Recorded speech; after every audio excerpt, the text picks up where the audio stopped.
So I'm Kathryn Alexander, the founder of Bridge to Partnership, and I'm a certified CIQ coach. Fantastic. What does that mean? So today we're going to explore a little bit about what conversational intelligence is, what a CIQ coach does, and how our coaching style is different from some others you might have experienced. So conversational intelligence is the very happy marriage of language and conversation with neuroscience research. We know a lot now about how our brain reacts to things and how we can manage that reaction. A lot of our habits inadvertently make things difficult for ourselves. So if you understand that and recognize that in yourself and in others, you can actually manage that space and be way more productive in your work relationships, your personal relationships, your family relationships, and on the projects that you work on. So that's sort of what we're about. And one of the big ways that that happens is by learning to listen to connect, which means without judgment, with curiosity, exploring what people are thinking and feeling instead of making assumptions. We're going to talk about that later. And in that listening to connect, we are also open to influence. So you're curious to see what actually the other person thinks, feels, does. And by exploring that in non-confrontational ways, you can actually open up the space. But you also have to be open to influence. You have to be open to maybe change any perceptions or biases you have as you explore and learn more about the other people. What is really true about how we're designed is that if we don't have some connection to something, it doesn't exist for us.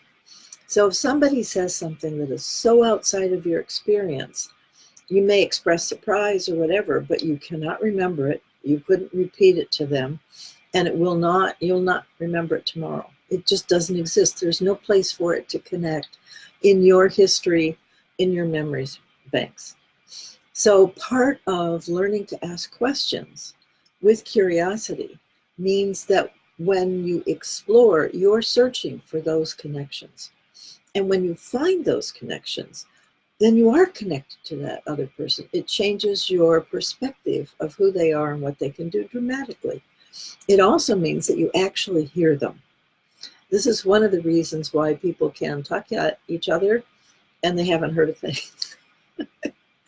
Because you're coming from your own ideas, your own precepts, your own models of what you think reality looks like or what this means or how you do it. And in so doing, you've eliminated the connections to anything else. So part of being an effective communicator and effective leader too is by being open to what's happening around you so that you can take advantage of the new things that would come in and make things better than they were before. But you can't do that if you come from a preset view. That's why asking questions is so key. As a CIQ coach, that's all I do is ask questions.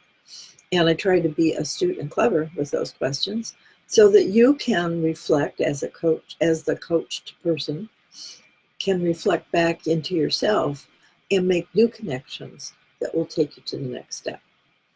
We do often have the information we need inside ourselves, but we don't access it for a variety of reasons. So by asking questions for which I have no answers, with curiosity, we explore together what is working and not working and why that might be so that you with a new input, new ideas, new viewpoint can take different actions. It seems like magic when it happens, but it's not. It's pretty prosaic actually in a way. And it's fun to explore because you never know what's going to happen. You never know what new connections are going to be made in an instant by a question that suddenly triggers something that was not there before. So by exploring, being open to influence, listening to connect through curiosity and asking questions for which you have no answers, you can do this with the people that you work with in the very same way. What gets in our way, however, is our habits. So we're surprised by something if we don't actually respect the person we're talking to because we don't know them well enough, or we don't know enough about them, or we've made judgments about who they are. Then we dismiss what they say. If status is a big thing and they're not at our same level, then we may also dismiss what they say. And in those habits, you really cut yourself off from the gift that those people bring and from really deep conversations that allow you to connect and co-create something that's new. So some of the questions that you can ask, there's sort of a pattern, actually, that I think helps. One is to say more of and to do less of, to say more of, to say less of. So it acknowledges your habit patterns. Excuse me. And the habits you have could be personal, but they could also be cultural. It could be that in your company, people always say this phrase or that phrase. So those phrases become habits, and they're ways of managing situations that are probably, my guess, is pretty dismissive. It shuts down conversation, stops things so you can feel you're in control again and not really exploring the situation as it is. So you want to learn to notice what you say that gets in your way, actually. So it could be, oh, I don't want to hear that. Anybody around you say that? Well, that's stopping conversation. That's shutting it down, saying no. So it's not an open and curious way of dealing with the information or the situation or the person. So instead of saying that, you could say, well, what insights do you have? What have you seen that you think is important and relevant? When you ask those questions, then the person is free, coming from the prefrontal cortex, free to share. And it's in sharing that we connect. So you want to offer as many opportunities to share as possible. And by asking open-ended questions, questions that are exploratory and curious, people can share. You're allowing them the space to do that. Maybe it's a common phrase to say, well, just do what I say, or do as you're told. Kids, anybody say that to their kids? That shuts down conversation. It's a power over approach to things. It signifies that the other person is not as important as you in some kind of way. And it doesn't allow people to really show up. They don't feel valued. So instead of saying that, let's brainstorm together and see what we can come up with. That opens up that space. And in that brainstorming process, you are sharing. And sharing is how we connect. So again, look for ways to share with each other. Maybe a phrase might be, well, you're not paid to think. You ever heard that? That's an exciting, gee, I want to be involved phrase, isn't it? You're kind of getting the idea, I hope. When we dismiss other people in whatever way, when we make them less than, then we shut down that conversation. So instead, I'd love to hear your ideas. Tell me more about why you think that would work. Where have you seen that happen before? Why do you think it would really be a good fit for this situation?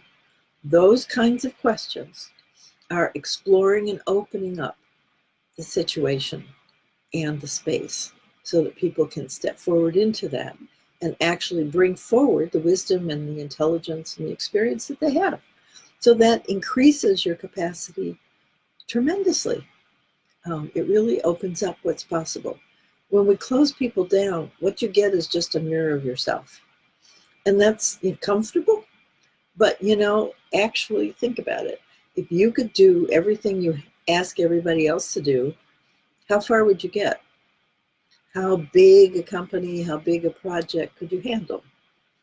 How wise would you really be? Just as wise as you are, and you already know the pitfalls of that occasionally, I would assume. So having others with you really expands what's possible in dramatic ways. But you have to be open to that expansion, be open to that input so it can expand. And asking questions for which you have no answers is an absolutely perfect way to do that.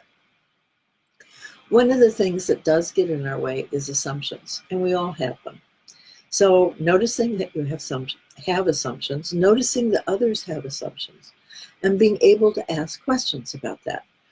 So it seems like you have assumptions about how successful this project's going to be.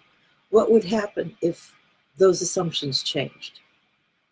There's a question, there's an exploration, there's an opportunity to share. I know you have, it seems to me that you have assumptions about whether we can be successful, about whether this can work, about whether this team or person is capable. So what would happen if we changed those assumptions, if those assumptions shifted? What would happen if we didn't have those assumptions? What would we feel free to do if we didn't assume that it would turn out this way? Those are questions that open us up to a new way of thinking, being, and doing together, because you have to come from a different space to answer them. And when you bring in new information, everything changes. You know, when you ask the same questions, the same kinds of things, when you do the same things the same way, people get really familiar with that. They understand what you're really saying. They understand how to respond to move on to the next thing. And so you get into what used to be called a script. Somebody says something, the other person responds, and there you go. Now, those scripts are not always happy.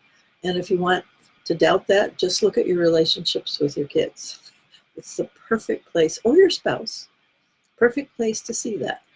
They come in with a certain phrase or a certain tone of voice, and you know exactly how to respond to that. And they know exactly how to respond to that too. And so you escalate and you get into that same old stuff. So if you hear that tone of voice, those words, change the script. Don't say the same thing. Go, oh, it seems to me like you're feeling, and watch what happens. When you change the script, you get different results. It's magic. It's magic. So it's fun to work with people like this. It is just delightful to see what resides in the space that you get to uncover and discover. So it's a fun way to work with people. It's focused on whatever, I focus on whatever the client wants to focus on. And then I make sure that we stay there and not get sidetracked. But we do it by exploring where you are and what you feel and how you think about things, instead of my telling you this, that, or the other thing, or saying you need to do or should do this, that, or the other thing. I don't do that. That doesn't mean that there's not work to do in between coaching sessions. Sometimes there is.